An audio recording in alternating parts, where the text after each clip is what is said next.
Yeehaw. Oh, wow, spiky shield. Oh, hello, everyone.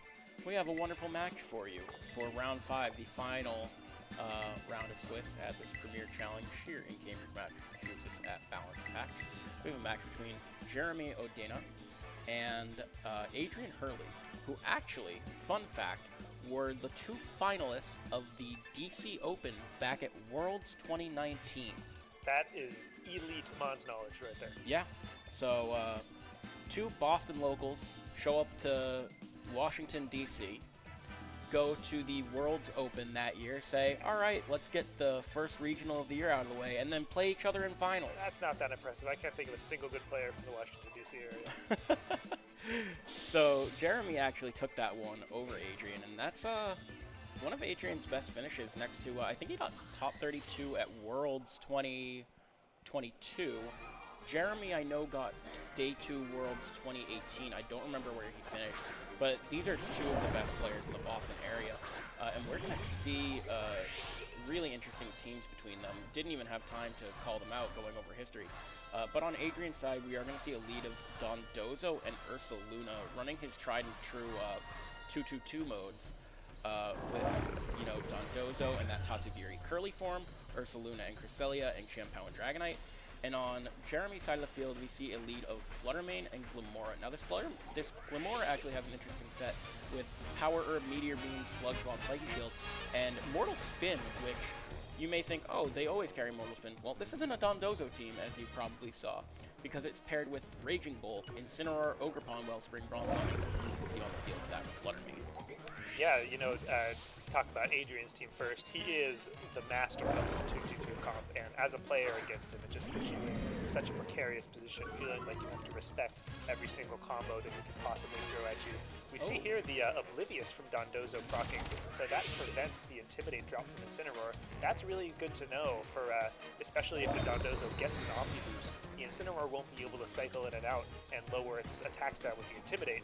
The Parting Shot will still go through, but we see a lot of protects this turn.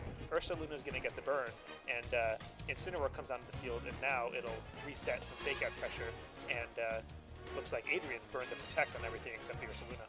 Yeah, so Ursa Luna in a spot where now it's at -1, Dondozo not at -1, but vulnerable to the Parting Shot to potentially take a -1 drop on it. And notably that Dondozo's Oblivious makes it so that Glamora's Meteor Beam will do its full damage with the boost because Dondozo does not have Unaware. Yeah, that's an important interaction, especially if Adrien does decide to lock in the Dondozo. And we'll see if he does right here. Yes, he does. Here comes the Tatsugiri, and it will hop into the Dondozo's mouth and give it a +2 in every single stat. So that Dondozo is locked onto the field now, and it's going to face down the Glamora and Jeremy's newly introduced Ogerpon Wellspring that has a pretty good matchup into a lot of the attacking moves that Dondozo typically parry. That said, looks like Adrien has a order up on the Dondozo, which will allow it to hit Ogerpon for some decent damage, as well as Rock Slide, as opposed to what I would think of the traditional or conventional Earthquake. So some interesting moves coming out of the Dondozo, and Jeremy is going to Terra the Glamora. And the Wave Crash goes right into the Water Absorber Ogerpon. The Mortal Spin's going to go off from the Glamora, and it's going to poison the Dondozo, which is not what a Dondozo wants. Yeah, so I didn't even know this. It appears that Mortal Spin, never mind, is a contact move and is going to take that rock helmet damage. Dondozo not having any sort of recovery option, opting not to carry leftovers in favor of that more common Rocky helmet now because of Urshifu, and no option for rest. So now 2 players kind of stalling each other out a bit. Normally, it's funny to see a Glamora stalling out a Dondozo and not a Dondozo stalling out a poisoned team from Glamora. Yeah, Glamora right now, Terra Grass is putting in a lot of work. Keeps Dondozo from being able to unleash a full Wave Crash, and Jeremy deciding that it was essential to get that poison on the Dondozo, and that he was willing to burn the Terra in order to do so.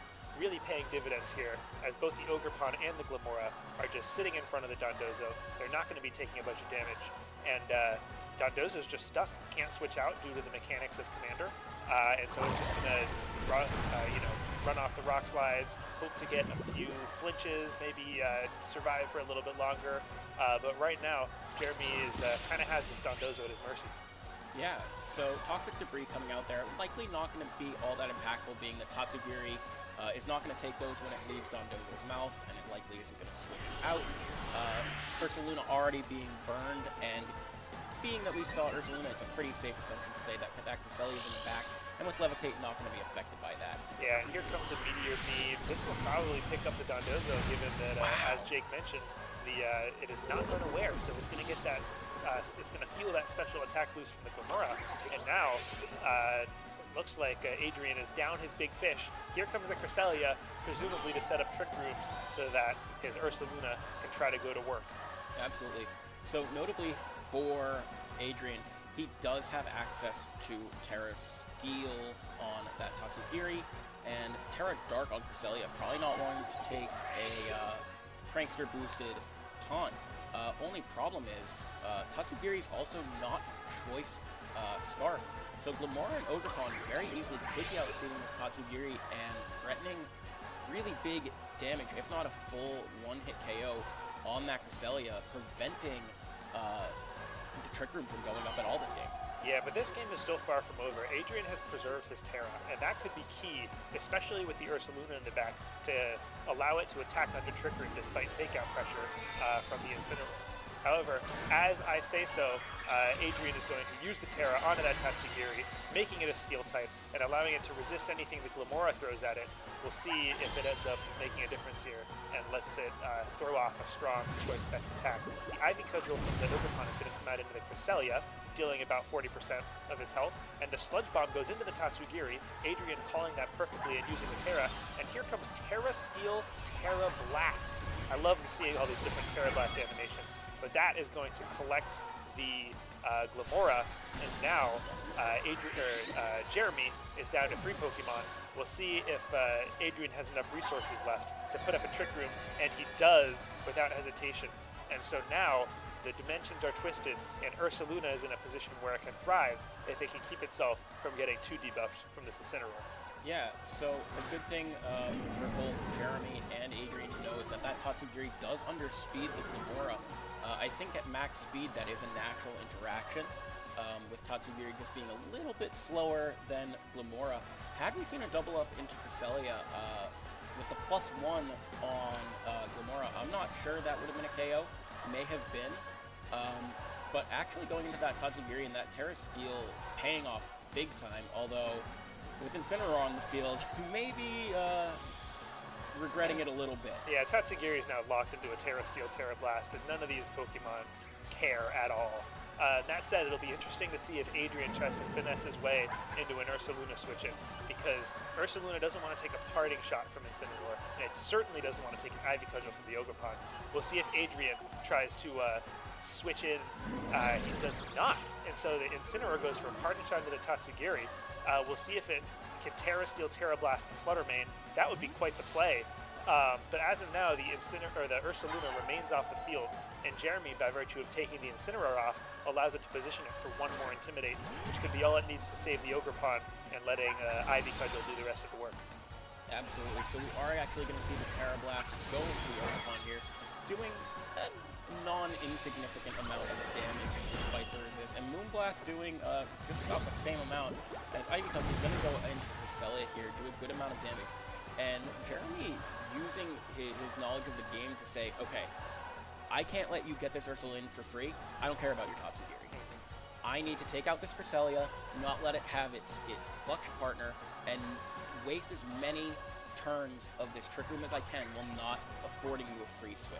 Yeah, Jeremy's playing this really well, and I think that serves, we've seen a lot of Trick Room so far on stream today, and I think that of all the matches that I've watched, I've been most impressed by how Jeremy is navigating it, because as an opponent to Trick Room, as we've said earlier today, you want to get as much value out of those turns as possible, and a lot of that has to do with getting your big hitters onto the field. And so here we see Adrien finally pulling the trigger and bringing out Ursaluna, but we're also going to see Jeremy bringing on the Incineroar and having the fake out pressure to keep it from attacking. So this is just some excellent work by Jeremy, keeping Adrien from being able to unleash the full power of his Ursaluna and just watching the Trick Room turns slowly tick away. Cresselia is going to go for the Lunar Blessing. That's going to heal the Incineroar, or the Ursaluna. Sorry, so many bears are out here these days. It's going to heal the Ursaluna of the burn. Ogerpon goes for Horn Leech, interestingly. I wonder if that was a calculated decision to try to keep the Cresselia alive. Yeah, it easily could have been, you know, a two-way street of, I want to be able to tank another Moonblast, and I want to keep Cresselia on the field a little bit. But Jeremy really giving an entire masterclass on how to handle Trick Room by being patient. You know, Adrien had to get his pieces in place very slowly because of how Jeremy was able to navigate the board and not let him get those free switches. Apply pressure to the possible switch in. And that was just absolutely terrific play by him. And we're nearing the end of the Trick Room at this point. Incineroar just got an Intimidate on Ursaluna and has Fake Out. Yeah, so here comes the Fake Out. Ursaluna is going to flinch and be unable to move. Cresselia goes for the Moonblast into Ogerpon, and that's just going to do a barely pitiful amount of chip. Ogerpon's going for the Horn Leech. Ursaluna's going to take that pretty well, and now you have an interesting situation where a headlong rush into the Incineroar slot could do a lot of damage, but I don't know if this Ogerpon here might be something of an issue for Adrien to deal with, as our last turn of Trick Room is upon us. Yeah, so we have the last turn of Trick Room. Ogerpon probably free to go for a Spiky Shield. Incineroar could get itself out of danger, or just say, hey, I'm going down, and I'm going to bring Fluttermane in later, because it has a very good matchup into that Tatsugiri, despite, well, Terra Blast is scary. But yeah, Ogerpon probably free to go Spiky Shield, although you do have to respect the Cresselia's option to Lunar Blessing here. I think I would be surprised if Cresselia does not go for Lunar Blessing. Ursaluna goes for Facade onto the Ogerpon, which surprisingly elects not to use the Spiky Shield, and that could be a huge turning point. Incineroar is going to Parting Shot into the Ursaluna, but I presume that Cresselia is going to go for a Lunar Blessing here, which means that Adrien's going to be having a little bit more health to work with as we enter the end game here, and Jeremy is down to 2 Pokemon, albeit they're both at full health. So we'll see whether Adrien has preserved enough resources to deal with a full-strength Fluttermane plus Incineroar. Yeah, so I think Jeremy's seeing a slightly different path than we behind the desk did, saying, okay, if you take out my Ogerpon here, I'm fine with that. I can get my Incineroar back out for free with Parting Shot, apply the same Fake Out pressure, get another Intimidate, and if you don't take out my Ogerpon, I'm threatening KOs on your Ursaluna, your Cresselia, and that Tatsugiri in the back, probably. I think now it was not a great time to be Cresselia. You're staring down a Fluttermane that just has a Stab, Specs, Shadow Ball, and Ursaluna can't help you out because it's about to take a Fake Out. And if Cresselia goes down here, Ursaluna cannot switch out and reset its boosts, which means, or reset its drops, which means I don't think that it has enough juice to take out even something as typically physically frail as a Fluttermane. It's down to -3 attack. So despite protecting here to avoid the Fake Out, I don't think it has quite enough damage left to deal the necessary damage, and it'll be up to this Tatsugiri of Adrien's to try to finish. However, interestingly, Jeremy decides to go for the Dazzling Gleam. I think Cresselia is going to take that. Yeah, absolutely. Cresselia actually going for a Lunar Blessing here, opting not to Trick Room, get some HP back, restore some of Ursaluna's as well. Yeah, now Ursaluna's sitting pretty good. It's got lots of health left. It's in a position where it can switch out to Tatsugiri, and this Fluttermane is locked into Dazzling Gleam. So right now the Cresselia is in a little bit of an awkward spot, but if it sets up Trick Room, then it could be, if Adrien preserves the Ursaluna, it could be curtains. I think Jeremy's got to respect the possibility of Cresselia setting up Trick Room here, because if Ursaluna comes back with a clean slate, I think Earthquake can seal up this game. Yeah, I don't know if this was a bungle on Jeremy's end or if he was just accounting for different options. You know, not locking. Ursaluna's going to stay in. That surprises me too. Moonblast coming out from Cresselia. That's not going to do a lot of damage. I don't know what's going on here.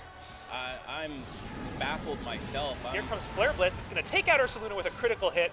I'm not sure if that mattered, but regardless, I'm surprised that Ursaluna was even out there to deal with the hit in the first place. It's sitting at -3 attack.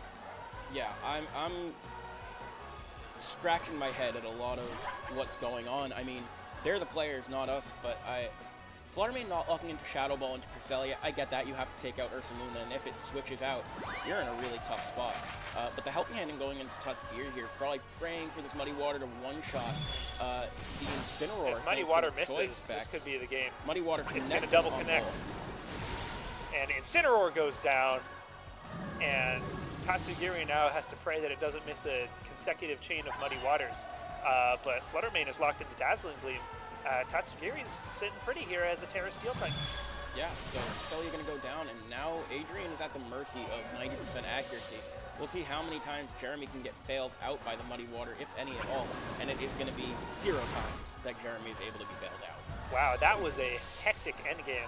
I feel like I was trying to see where all those lines were headed, and I felt like I was trying to navigate an escape room in the dark. These players just saw the game on a totally different level than we did, and Adrien ended up finding his way into safety and taking the Game 1 win from Jeremy. I mean, I don't know what else to say, but let's call that a well-played game, and these are two players operating at a really high level. Yeah, Jeremy, I mean, it seemed like he was running away with the game. We were commenting so much on how much of a masterclass he was giving us on how to navigate Trick Room turns and put in a position where Trick Room couldn't go up again and where the Trick Room component just couldn't do enough.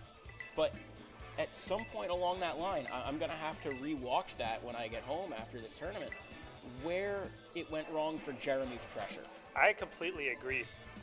I thought, Jeremy, after really just nullifying the Dondozo, just like the Dondozo was a complete non-factor, even after it had accrued the Omniboost. And then, Adrien was left with only 3 Pokemon, and he used his Terra right away. But I think that Terra Steel on the Tatsugiri, between one, being able to just completely absorb the Sludge Bomb from Glamora and take no damage from it, and then 2, holding it in the back so that once Fluttermane had to lock into a Fairy move in order to be able to hit the Ursaluna, then here comes Tatsugiri, and it can, for all intents and purposes, just take out the Incineroar and then worry about the Fluttermane later. Yeah, I'm going to be honest. I'm surprised to not see Jeremy taking Bronzong into this matchup. With the Dondozo not having Unaware, with Ursaluna able to do, I don't know, nothing to it, being completely immune to ground moves and resisting Facade, I'm very vexed by the decision not to bring Bronzong to the match, but we're going to see the same leads for Jeremy. And we see, surprisingly, Dondozo staying despite being such a non-factor that last game, and Dragonite hit the field. So likely, Adrien recognizing, he played really well around my Trick Room. I don't know if he feels like he got bailed out somewhere along the line, or if Jeremy misplayed, but recognizing Trick Room was not the call. Yep, and Dragonite on the field makes you wonder if Chen Pao's in the back for Adrien's team. As we noted with in the past on Michael's team, very similarly, Adrien's Chen Pao is running Haze. It has the same 4 moves of Ice Spinner, Haze, Sucker Punch, and Protect. So naturally, that means no Sacred Sword. We see a couple switches here on turn 1. Ogerpon comes out and is replaced by Fluttermane, and Dondozo comes out and is replaced by Chen Pao. Adrien's Dragonite is Choice Banded. We are going to see what it locks into. And the Terra Normal makes me think it's going for Extreme Speed. I wonder if Jeremy called that and switched in the Fluttermane to take 0 damage. Yeah, we'll see if Jeremy went to the library and read a book on every single one of Adrien's plays. This could be a Stomping Tantrum into the Glamora to take it out with a one-shot, but Jeremy's smartly just going for a Spiky Shield here, as we do see the Dragonite locked into Extreme Speed, not going to do any damage to that Fluttermane, so very wise by Jeremy knowing that Extreme Speed was coming, and that Ghost is it's Ghost type. Once again, Jeremy taking full control of the early game, and his Fluttermane is now positioned for massive success. Dragonite cannot touch it. The Dragonite's almost complete dead weight, although it would do a pretty big chunk to Glamora with Extreme Speed. But if it were to do that, the Toxic Debris would come onto the field, and then Adrien's Dondozo would be poisoned for the rest of the game. Sensing that, Adrien's going to withdraw the Dragonite and bring in his Dondozo. This might be at the mercy of a pretty strong Dazzling Gleam from Fluttermane. Chen Pao comes in with the Ice Spitter into the Fluttermane. Most Fluttermane are EV to take it, and Jeremy certainly does. Here comes a Dazzling Gleam. It's going to bring Chen Pao down to the Sash and do a very solid chunk to a very bulky Pokemon at Dondozo. Here comes a Meteor Beam. Glamora is going to absorb the space power, and we'll see if it hits the Chien-Pao with the boost. I think that's who he targeted. And the animation builds suspense, and it is going to connect. And it goes into the Dondozo, and Dondozo is gone-dozo. Gone. So Dondozo is Gondozo. Tatsugiri gonna feel pretty lonely here, but with the choice specs able to do a respectable amount of damage. Chien-Pao down to its Focus Sash, threatening Sucker Punch, but Glamora also having that option to Terra. Very, very strong for Jeremy. So let's say Jeremy went for a Mortal Spin that last turn. Would have taken out Chien-Pao, would have put Dondozo on a timer, but Power Herb Meteor Beam just completely nullifying one of Adrien's modes for the rest of the match. And pretty dangerous spot for Adrien. Glamora, luckily for Adrien, has not gotten off a Toxic Debris yet, so that Dragonite switching in with its Terra Normal type isn't going to have to deal with Poison just yet, as we see Ogerpon switch in for Flutter Mane. Yeah, Jeremy showing us there are multiple ways to fry a fish. Ice Spinner is going to go into Ogerpon, does a little bit over half damage, and Sludge Bomb is going to go out in the Tatsugiri. Now, Adrien does not have his Terra anymore, so he cannot turn his Tatsugiri into a Steel type to avoid the damage from that. Draco Meteor, however, is going to come back and annihilate the Glamora, so it looks like the Toxic Debris is not going to be a factor today. However, Ogerpon is going to allow Flutter Mane a really nice position here. Follow Me is going to keep the Chien-Pao from any sort of Sucker Punch shenanigans, and it can just go for a Dazzling Gleam and try to pick up some KOs and clean up Adrien in Game 2. Yeah. Jeremy putting himself in an amazing offensive and defensive position where Follow Me, pretty free. Dazzling Gleam, pretty free. You know, you can't Sucker Punch the Flutter Mane. You can Ice Spinner onto the Ogerpon, but then you'll have your Chien-Pao drop for its worries. So Protect here coming out, very smart for Adrien, as Follow Me coming out from the Ogerpon. This is going to put Excellent play. Adrien in a position where now that Extreme Speed can likely take out Ogerpon, while a Sucker Punch can take out Flutter Mane. So it's going to come down to some calls here. Ogerpon going for a Spiky Shield, and Incineroar going to switch in here. It's still very, very dicey for both of these players. You know, it looked very clean for Jeremy, but Adrien knowing the exact position and exact switch he needed to make in order to stay in this game. Yeah, that was impressive play by Adrien, and now we'll see. Here comes the Incineroar. Inner Focus is going to block the Intimidate. Inner Focus is basically an Incineroar counter as an ability. Makes you immune to Intimidate, makes you immune to Fake Out, and we'll see if Adrien... Oh, he does go for the Extreme Speed into the Ogerpon. It's going to do no damage, and Dragonite is going to take a little bit of damage. And Chien-Pao's Ice Spinner is going to go into the Incineroar and do very, very little.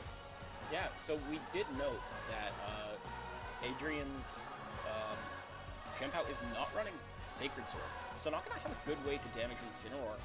The best way it's going to be able to do it is by relying on Dragonite next to it. Chien-Pao looking to be in a spot where it kind of might have to protect. Ogerpon in a position where it can hit Dragonite. I think both of these Pokemon are going to hit the Dragonite. Yep, and I think the Dragonite is the only thing that is keeping Adrien in this game. If Dragonite were to go down, then the Ogerpon and the Incineroar would certainly have their way. Although he does have the Tatsugiri in the back, which can make things a little bit dicey for the Incineroar. I still think it's anyone's game at this point. Jeremy taking up to the buzzer to decide on his move. We'll see if he times out. He almost... he attacks it with a Chien-Pao, which protects. We'll see who Dragonite decides to Extreme Speed into. Ogerpon goes for the Spiky Shield, double protect. I think he timed out, and Extreme Speed is going to fire off. This one is going to go into the Incineroar, and that is going to take it down to its Citrus Berry, which will, all things said and done, leave it with about 40% of its health remaining. Yeah, so I think that Spiky Shield was selected, but it's the only way that Jeremy saw to not just lose this game. You know, as I said, I think going both into Dragonite would have been a much better play if you ask me. Ogerpon finally going to use this Terra so it does not take too much from Chien-Pao's Ice Spinner, and you know, it can't really risk a Sucker Punch here either. Dragonite pretty free to just go for Extreme Speed into Incineroar and pick up a KO. The only thing that Jeremy could do is switch in that Flutter Mane, calling that out. but also has to worry about his Ogerpon. That Flutter Mane in the back is a very dangerous switch, and that means every single time Adrien clicks Extreme Speed, he has to be worried about whether or not Jeremy will choose to send the Flutter Mane in. This turn, it looks like Adrien is going to switch out the Chien-Pao and bring in the Tatsugiri, potentially to absorb an Ivy Cudgel from this Ogerpon, which is now going to Terrastalize, and that would have allowed it to survive an Ice Spinner from the Chien-Pao. However, we'll see if this Dragonite, which Pokemon it targets, because taking out either one of these two could pay massive dividends for Adrien. It is going into the Incineroar. Incineroar's out of here, and we'll see who this Ivy Cudgel targets into. If it's the Dragonite, you gotta like Jeremy's position, but if it's the Tatsugiri, I think Adrien still has a shot.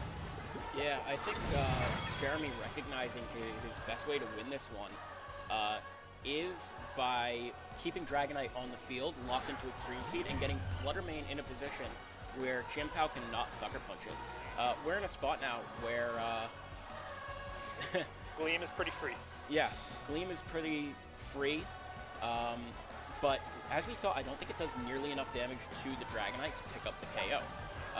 Ogerpon having to go for Spiky Shield, I wouldn't be shocked if Adrien goes for an Extreme Speed into Flutter Mane to avoid that Spiky Shield damage.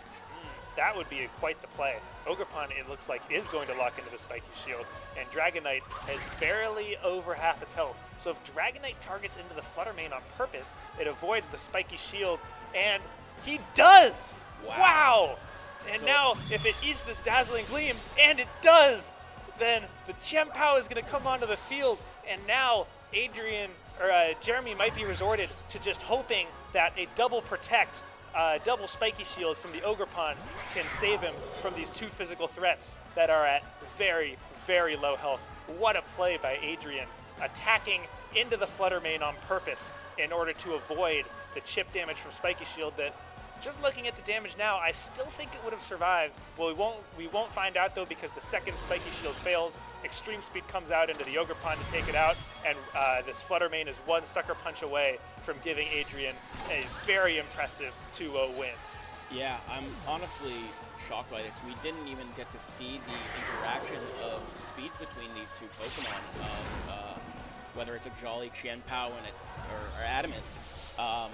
So not even going for Follow Me wouldn't have helped, though, given that Extreme Speed went into it. Really impressive by both trainers. I think both trainers played extremely well, and it came down to a lot of high-level predictions in this game. Switching exactly how he needed to. Dondozo did nothing that game. Tatsugiri hardly did anything that game. But Jeremy just did not have anything in the tank to handle the priority brothers of Dragonite and Chien-Pao.